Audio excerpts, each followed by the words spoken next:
Italy has reported its 5th death from the coronavirus outbreak. There are around 215 cases in the country, making it the worst hit place outside of Asia. The epicenter in Italy is the region of Lombardy, which includes the financial hub of Milan. 10 towns there and one in neighbouring Veneto have been locked down. 50,000 residents are prohibited from leaving the area. Schools, museums and cinemas have been shut for at least a week, and public gatherings, including the Venice Carnival, have been banned. France says it's monitoring the situation, but the EU says there are no plans to close borders and has pledged funds to help tackle the outbreak, with more than $100 million going to the WHO. We stress that for the moment, WHO has not advised imposing restrictions on either travel or trade. There are at the moment varying measures implemented across member states, and this has been over the last few weeks. For us it is important that any measures taken are coordinated, and we find a common and aligned position for the EU. The WHO has also concluded its fact-finding mission in Wuhan. The lead health expert in the joint mission praised China for its ambitious, aggressive approach in containing the spread of COVID-19. He said the decline in cases in mainland China is real. Now, for more on this, let's speak with Dr. Osman Dar, a London-based global health expert. Firstly, the WHO has praised China's approach. Do you agree that things are winding down there? What would they have been looking out for during their fact-finding mission to sort of justify that? In brief, I would agree with that assessment. I mean, China has taken unprecedented steps in trying to curb the spread of this outbreak. Just the fact that they brought in those extreme quarantine measures across entire provinces is unheard of in modern public health practice. And so they took the outbreak very seriously and spared no effort in trying to stop its spread, much to the detriment of their own economy. So you know, they took a financial hit as well in order to help the rest of China, but also the rest of the world get on top of this outbreak.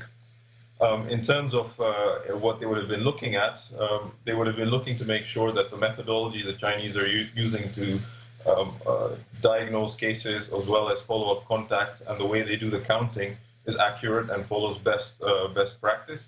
They would have been looking at the clinical case manifestation, so you know the epidemiology of the disease itself, and they would have been looking at infection prevention control strategies in hospitals.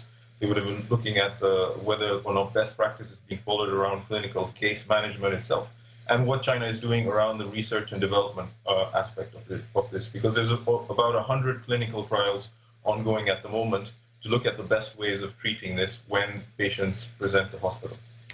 Dr. Osman, the WHO has said that there is a narrowing window of opportunity to contain the outbreak.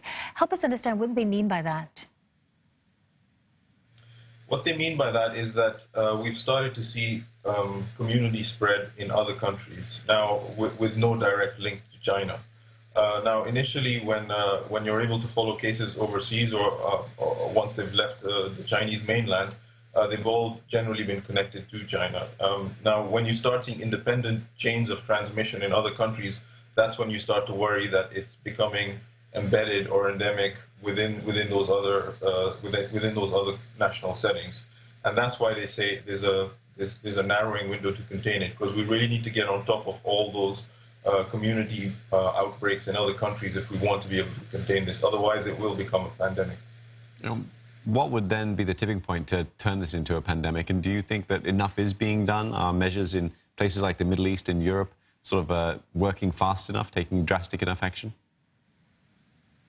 So I think what China did do by locking down those provinces, it gave us a window of opportunity, so some breathing space to get all those capacities in place.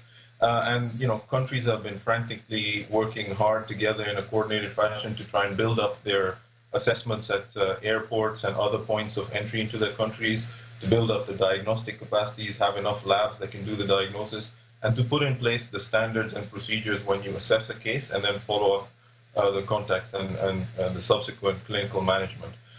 So I think it is possible to contain it still even at this late stage.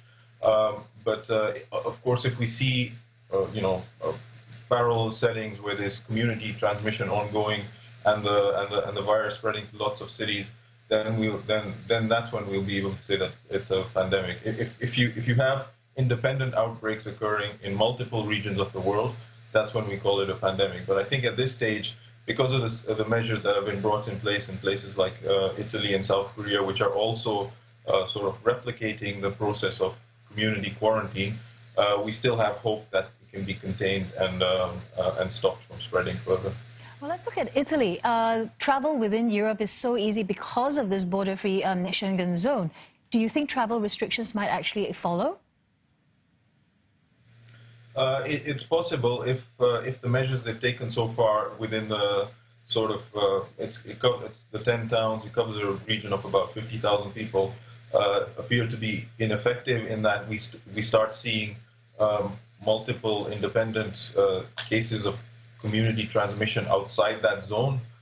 Then I think the Europeans may also start considering some form of travel restriction and more expanded quarantine, as we've seen in China. Thank you so much for speaking to us. We've been speaking there with Dr. Osman Dar from London.